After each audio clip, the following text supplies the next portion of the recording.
Welcome to my YouTube channel Shrey classes. हम एक chapter कर रहे हैं, चैप्टर का नाम है aggregate demand and related concept. उसमें आज हमने स्टार्ट करना है सेविंग फंक्शन। हमने प्रोडक्शन फंक्शन जो था, डिमांड फंक्शन सॉरी, वो कवर कर लिया था। आज हमने करना है सेविंग फंक्शन। बेटा ध्यान से देखेंगे, बिल्कुल सेम चलेगा सेविंग फंक्शन जैसा हमारा डिमांड फंक्शन था।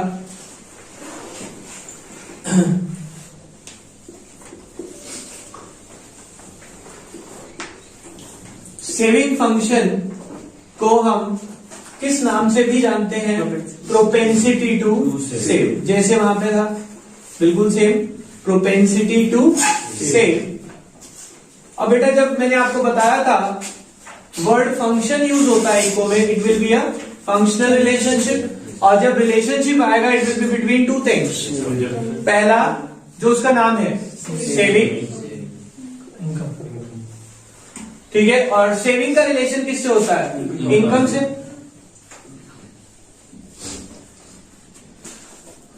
वो डिमांड फंक्शन था तो हमने वहां क्या पढ़ा? Relationship between consumption and income. तो कंजम्पशन फंक्शन था, यहां सेविंग फंक्शन है तो हमने इसको क्या पढ़ा? Relationship between saving and income. अब सेविंग और इनकम के रिलेशन को हम क्या बोलते हैं? Saving function. एक बार इसका मीनिंग, अच्छा इसकी अगर हम नोटेशन बनाए ग्राफिकल या सॉरी एल्जेब्रिक एक्सप्रेशन बोले तो saving is the function of income, क्योंकि क्या है? It is a functional relationship between saving and income. So saving is the function of income. पढ़ते हैं एक बार क्या लिखा है। Saving function refers to the functional relationship between saving and the national income where S is equal to F of Y, where S is saving, Y is national income and F is the functional relationship. अब ध्यान से देखेंगे बेटा, अगर मैं इसका table draw करूं, हमें पता है कि हर इंसान की इनकम जीरो हो सकती है। जीरो होने के बाद जब वो काम करना शुरू करता है तो उसकी इनकम बढ़ती चली जाती है। कंजम्पशन कभी भी जीरो नहीं होती। Even at zero level of income there is some consumption known as autonomous consumption. अब कंजम्पशन जैसे ही इनकम बढ़ती है हमारी कंजम्पशन भी बढ़ती चली जाती है। बट हम क्या मानते हैं कि जिस रेट से इनकम बढ़ी कंजम्पशन उस रेट से नहीं बढ़ती। इनकम 100 से बढ़ी तो हम कंजम्पशन को 80 से बढ़ा रहे हैं।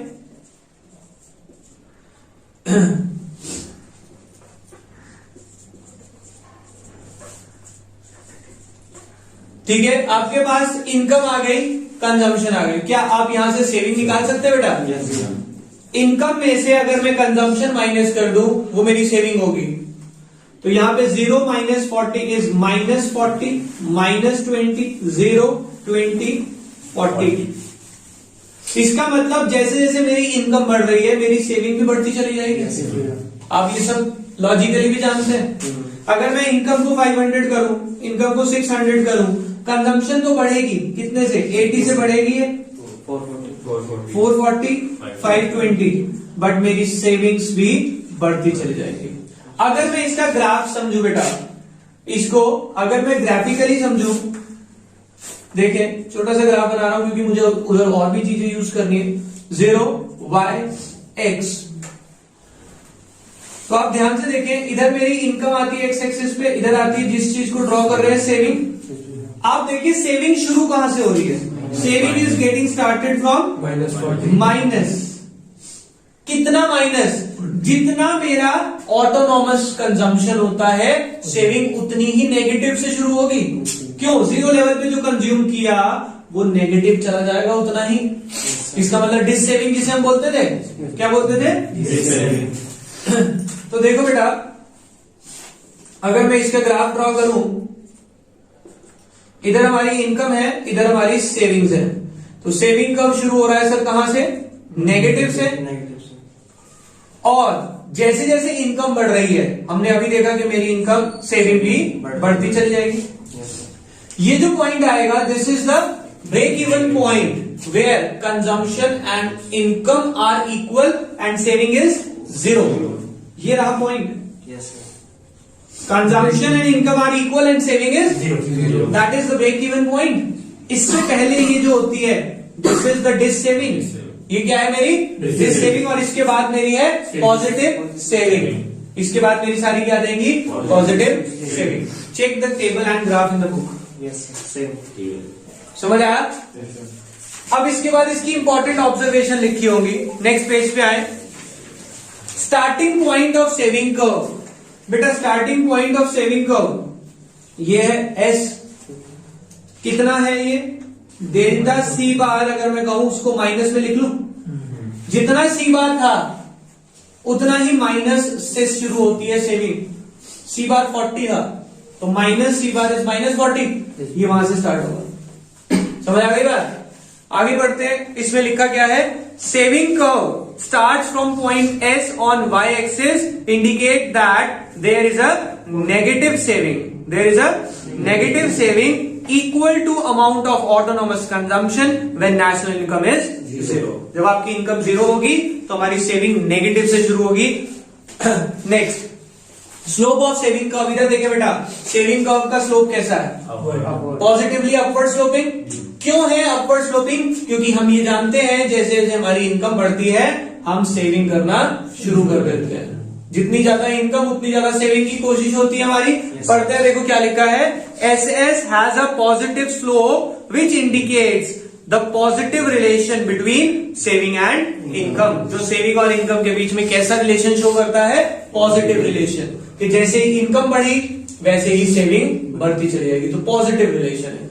Next point, break even point. आपको अभी बताया वो कहां आता है? जहां पे सेविंग जीरो हो जाती है और इनकम और कंजम्पशन एक दूसरे के इक्वल आ जाती है। देखो क्या लिखते हैं, saving curve crosses the X axis at point R. इन्होंने पॉइंट को नाम दिया point R, which is known as break even point, as at this point saving is zero और consumption is equal to income. और वो table में कहा आ रहा है? At 200 level. Next is positive saving. Break even के बाद क्या आती है हमारी सारी? ये होती है हमारी positive saving. Is it okay? पढ़ते हैं, देखो क्या लिखा है, after break even point saving is positive. कोई प्रॉब्लम बेटा? समझ आ गया सबको? सेविंग फंक्शन बिल्कुल सेम कंजम्पशन फंक्शन के जैसा है, बस कंजम्पशन फंक्शन पॉजिटिव से शुरू होता है, ये नेगेटिव से शुरू होता है। वो भी अपवर्ड स्लोपिंग होता है, ये भी अपवर्ड स्लोपिंग होता है। टेबल उसका भी लगभग सेम था, डायग्राम भी सेम था, बस वो यहां से शुरू हो रहा था और यहां से। समझ आ गई बात? कोई प्रॉब्लम बेटा? आगे चलते हैं। नेक्स्ट टॉपिक जो हम करेंगे that is types of saving function. काम करना है, इसकी फोटो क्लिक कर लेना बेटा। हाँ जी बेटा, देखो हमने सेविंग फंक्शन का टॉपिक समझा, अब हमें पढ़ना है टाइप्स ऑफ सेविंग फंक्शन। अब हम क्या पढ़ रहे हैं? टाइप्स ऑफ सेविंग फंक्शन, या फिर टॉपिक लिखा है types of propensity to save. Saving function का ही तो दूसरा नाम है प्रोपेंसिटी टू सेव। हमने पिछले टॉपिक में भी पढ़ा था कि सेविंग जो टाइप्स ऑफ सेविंग है या types of propensity to save है वो दो तरह की है, APS average propensity to save या फिर marginal propensity to save. APS MPS. जब हम एपीएस की बात करते हैं, एवरेज प्रोपेंसिटी टू सेव, बेटा ये सेविंग फंक्शन का ही पार्ट है। सेविंग फंक्शन में दो चीजें थी, सेविंग और इनकम। जब हम इन दोनों को रेशियो की फॉर्मेट में पढ़ लें, saving upon income, saving upon income, that is APS, that is. एक बार इसका मीनिंग और फॉर्मूला रीड आउट कर लेते हैं। देखो क्या लिखा है, average propensity to save refers to ratio of saving to the corresponding level of income, कि आपकी सेविंग और इनकम का रेशियो, उसको हम बोलते हैं एपीएस। अब बेटा अगर मैं इसका टेबल कराऊं, इधर देखिए आप सब जानते हैं कि इनकम जीरो हो सकती है और जैसे जैसे हम मेहनत करते हैं हमारी इनकम बढ़ती चली जाती है। कंजम्पशन कभी भी जीरो नहीं होती और वो कम प्रोपोर्शन से बढ़ती है। सेविंग हम यहां से निकाल सकते हैं, -40 20 माइनस का 0 20 40। यहां से क्या आप एपीएस निकाल सकते हैं बेटा? Saving upon infinite 40 upon 0, 0 denominator में सॉल्व नहीं हो सकता, माइनस 0.2, उसके बाद 0, उसके बाद 0.067, फिर उसके बाद आएगा 0.10। ये हमारी टेबल बन गई। अगर मैं इसका ग्राफ बनाऊं बेटा,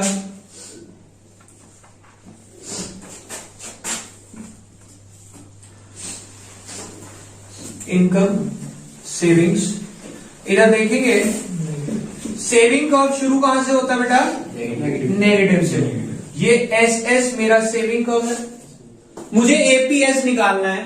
तो जैसे पहले करते थे, सेविंग कर्व पे कोई भी एक पॉइंट लेंगे, पॉइंट ए, इससे एक्स एक्सिस और वाई एक्सिस को इंटरटच करवाएंगे। यहां पे रखा हमने ये ओ, ये कितना है एन, इसको हम y1 रख लेते हैं। यहां पे मुझे अगर एपीएस निकालना है, APS is equal to S upon Y.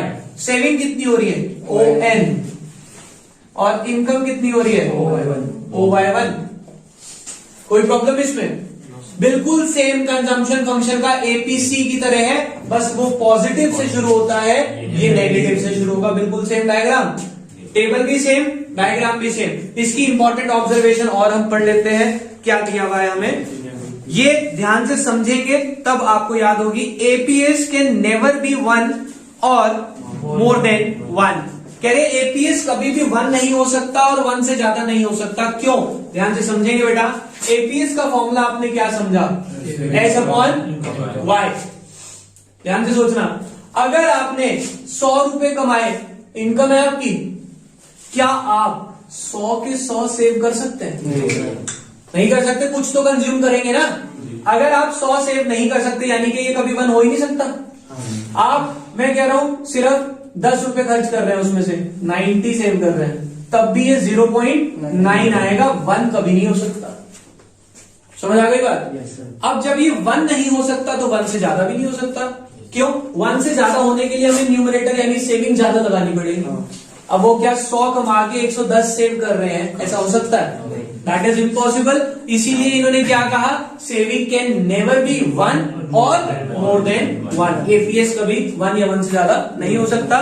देखो क्या लिखते हैं, as saving can never be equal और मोर देन नेशनल इनकम। ना तो इक्वल टू 1 हो सकती है और ना ही 1 से ज्यादा हो सकती है हमारी savings. Next, APS can be 0। कह रहे एपीएस 0 हो सकता है। क्या आप इसे सोचें, अगर आपने 100 कमाए, क्या आप 100 के 100 कंज्यूम कर सकते हैं?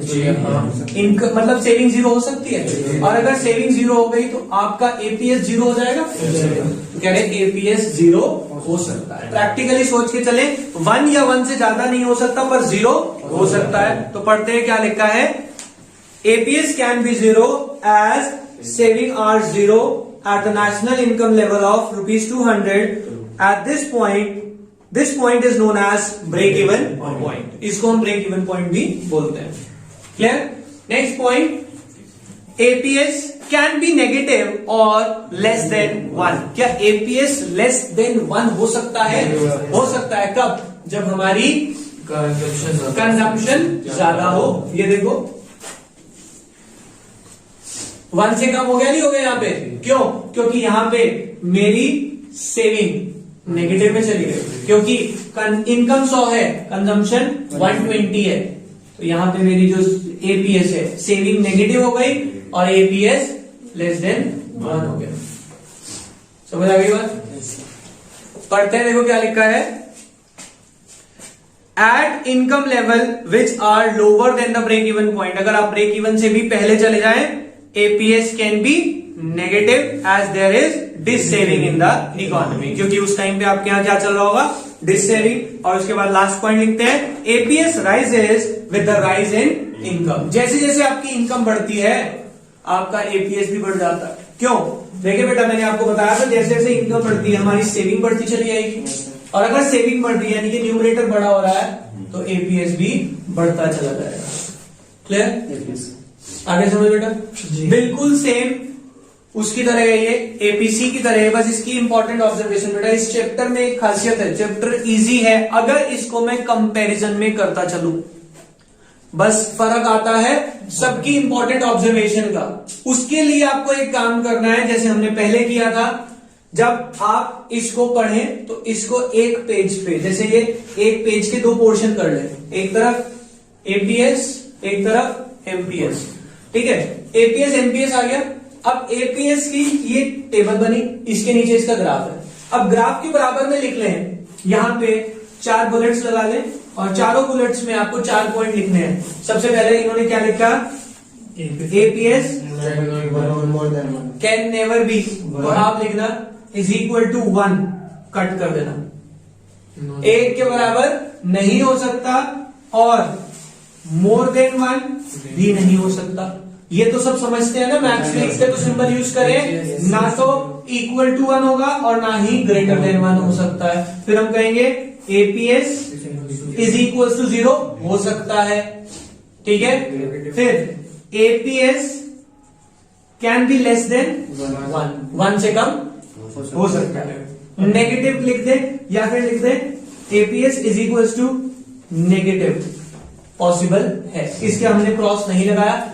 और लास्ट पॉइंट क्या लिखा, इनकम, इधर देखिए, इनकम राइजेस एपीएस राइजेस, ये एरो राइज किया ना दोनों, तो इस तरह की समरी आपको बनानी पड़ेगी। अदरवाइज आपको टेबल ग्राफ देख के याद आना चाहिए या टेबल देख के याद आना चाहिए। कुछ पॉइंट्स हमें इसमें देखो, मैक्सिमम पॉइंट जो है टेबल से पता लग जाते हैं। 0 हो सकता है, 0 से कम हो सकता है, ठीक है। फिर आप कहें इज इक्वल टू 1, हो ही नहीं सकता, देखो कहीं भी है। और जैसे जैसे इनकम बढ़ रही है एपीएस भी बढ़ रहा है। ये 3 पॉइंट तो आपको टेबल से ही मिल जाएंगे। एक ये वाला पॉइंट आपको याद करना पड़ेगा, बट इसके लिए आपको वही है सिंपल सी बात, जैसे कल उसने भी बताया कि जितनी बार हो सके रिवाइज करके लिखो, जितना लिखोगे दिमाग में फीड होगा बेटा। ऑब्वियसली कल जिससे बात कर रहे हैं 96 ऐसे नहीं आते, सिंपल सी बात है। तो वो चाहिए तो कुछ आपको समरी बनानी ही पड़ेगी। आगे चलते हैं, एमपीएस के बारे में पढ़ते हैं। एमपीएस बहुत सिंपल है, अगर हमें ये समझ आ गया। मैंने आपको क्या बताया था, एमपीएस यानी मार्जिनल एडिशनल। तो हम ratio of change in saving upon change in income को एमपीएस बोलते हैं। और अगर मैं इसकी टेबल बनाना चाहूं बेटा, देखिए आप, इनकम सेम वही 0, 100, 200, 300, 400, कंजम्पशन 40, 120, 200, 280, 360, सेविंग बेटा पहले सेविंग निकाल दो, -40, -20, 0, 20, 40। बेटा इधर देखेंगे सब चेंज इन इनकम, इनकम में चेंज कितने कितने का आ रहा है, 100, 100, 100, 100। सेविंग में चेंज कितने का आ रहा है बेटा, ध्यान से देखेंगे, पहले 20, फिर 20, 20, 20। बच्चा यहां पे पजल हो जाता है, सर 20 का डिफरेंस कैसे आया। इसमें से ये माइनस करेंगे, -20 minus bracket -40, minus minus -20 plus 40 plus minus, sign बड़े वाले का आता है तो डिफरेंस आ गया प्लस का 20। और अगर मैं इसमें से इसे माइनस करूं, 0 -20 और माइनस का 20 तो वो है ही, माइनस माइनस तो आंसर आ गया 20। इसीलिए हर बार देखें 20 - 0, इधर 20 है ही, 40 - 20, 20, ठीक है। तो इसमें कंफ्यूज मत होना। अब मैं यहां से निकालू MPS, MPS is equal to change in saving upon change in income, 20 upon 100, 0.2, 0.2, 0.2 और 0.2। टेबल समझ आ गया। इसका ग्राफ बनाते हैं, 0 y x income savings. Saving कब शुरू कहां से होगा बेटा, नेगेटिव से, ऐसे से सेविंग कर्व, ठीक है। एक पॉइंट लिया हमने सेविंग कर्व पे, लाइन ड्रॉ करी, एक्स एक्सिस और वाई एक्सिस दोनों पे, y1 n ए पॉइंट। अब मुझे एमपीएस पढ़ना है, यानी कि चेंज पढ़ना है, तो चेंज के लिए एक पॉइंट और बनाना पड़ेगा। ए के साथ साथ दूसरा पॉइंट बना दिया, पॉइंट बी। पॉइंट बी से भी हमने एक्स एक्सिस और वाई एक्सिस दोनों पे टच कराया। यहां पे MPS is equals to change in saving upon saving में कितना चेंज आया बेटा, ध्यान से देखिए, अगर आप सेविंग में चेंज आया NM, इनकम में चेंज आया Y1 Y2, NM upon Y1 Y2, कोई फर्क दिखा आपको? बिल्कुल सेम कंजम्पशन का MPC, बस ये नेगेटिव से शुरू हो गया, वो पॉजिटिव से शुरू हो गया। टेबल भी वही, ग्राफ भी वही, बस इसकी इंपॉर्टेंट ऑब्जर्वेशन और पढ़ लेते हैं और काम खत्म। अच्छा, एक बार एमपीएस का फॉर्मूला पढ़ लिया हमने, नहीं पढ़ा, देख लेते हैं। MPS refers to ratio of change in saving to change in income. MPS is equals to delta S upon delta Y. देखो इसकी सिर्फ दो ही इंपॉर्टेंट ऑब्जर्वेशन, क्या लिखते हैं? MPS varies between 0 and 1। समझते हैं ऐसा क्यों लिखा? कह रहे एमपीएस हमेशा 0 और 1 के बीच में रहेगा, ऐसा क्यों? देखो बेटा, मैंने इनकम कमाई 100, फिर मैंने इनकम कमाई 150, ये मेरी इनकम है। पिछले महीने 100 कमाए थे, इस महीने 150 कमाए, तो मेरी इनकम में चेंज कितना आया? 50। इनकम में चेंज आया 50। पिछले महीने जब मेरी इनकम 100 थी तो मैंने अपना गुजारा तो किया होगा, ठीक है, सर्वाइवल किया। इस महीने 150 कमाए, तो मैं क्या सोच सकता हूं कि भाई पिछले महीने 100 में सर्वाइव किया था, इस महीने में भी कर सकता हूं। यानी कि मैंने ये जो 50 कमाए, ये 50 के 50 सेव कर लिए। चेंज इन सेविंग कितना आ गया? 50। अगर मेरा चेंज इन सेविंग 50 आ गया तो मेरा एमपीएस कितना होगा? 50 अपॉन 50 इज इक्वल्स टू 1। और दूसरा ऑप्शन कि भाई मैंने पिछले महीने बड़ी मुश्किल से 100 में गुजारा किया था, इस महीने पूरे 150 खर्च के अपना घर का गुजारा किया, तो मेरी सेविंग, चेंज इन सेविंग 0 हो गई। या फिर मैं क्या कह सकता हूं कि जितनी भी इनकम कमाई सारी की सारी मैंने कंज्यूम कर ली, 50 का 50 कंज्यूम कर लिया, तो मेरी चेंज इन सेविंग इस वजह से कितनी हो गई? 0। तो मेरा यहां पे एमपीएस कितना हो गया? 0 upon 50, it comes out to be. तो कह रहे एमपीएस हमेशा 0 और 1 के बीच में ही रहता है, इसके अलावा इसकी कोई वैल्यू हो ही नहीं सकती। पढ़ते हैं, क्या लिखते हैं? MPS varies between 0 and 1 because if entire additional income is saved, change in consumption, then MPS is equals to 1। MPS 1 हो जाएगा अगर सारा का सारा सेव कर लिया। However if entire additional income is consumed, सारा कंज्यूम हो गया, change in saving is 0, then MPS will be 0।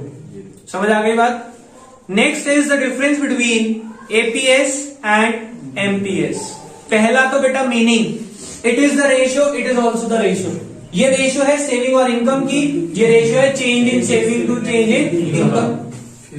दूसरा, चलो एक फॉर्मूले का बना लेना, पहले सेकंड पॉइंट पढ़ते हैं, वैल्यू लेस देन 0। इधर देखिए बेटा, एपीएस क्या 0 से कम हो सकता है? जी सर। देखो माइनस में हो रहा है जब आपकी डिस सेविंग चल रही है मार्केट में, आपके लाइफ में डिस सेविंग चल रही है, यानी कि जब आपकी कंजम्पशन ज्यादा है इनकम से तो आप 0 से कम में जा सकते हैं। क्या एमपीएस 0 से कम हो सकता है? No, it can never be less than 0। 0 से कम आने के लिए आप सोचिए क्या करना होगा कि आपको अपनी saving, change in saving, saving नहीं, चेंज इन सेविंग नेगेटिव में लानी होगी। मतलब अगर मैंने इस महीने 100 कमाए, अगले महीने 150 कमा रहा हूं, तो वो नेगेटिव में कब आएगी कि पिछले महीने तो 100 में गुजारा करा, इस महीने 150 कमा के 160 खर्च कर रहा हूं। क्या पॉसिबल है? तो बेवकूफ कहेंगे ना सारे कि भाई पिछले महीने 100 में भी गुजारा कर लिया, इस महीने 150 कमाए और 160 खर्च कर रहा है। इट इज इम्पॉसिबल, ऐसा कोई नहीं करेगा। तो इसलिए एमपीएस कभी भी नेगेटिव में नहीं जा सकता, 0 से कम नहीं हो सकता। आगे चलते हैं, फॉर्मूला हो गया। अच्छा, आपके पास अगर आता है ये 5 नंबर में, 3 तो ये आ गए पॉइंट, एक टेबल और एक ग्राफ। तो 5 नंबर का क्वेश्चन बहुत इजीली कवर हो जाता है इसमें हमारा। यहां पे हमारा एपीएस नहीं, पूरा प्रोपेंसिटी टू सेव खत्म हुआ, कंजम्पशन फंक्शन कर लिया, सेविंग फंक्शन कर लिया, बिल्कुल एज इट इज सेम है। नेक्स्ट टॉपिक जो है वो हम करेंगे नेक्स्ट क्लास में। अभी के लिए बाय बाय।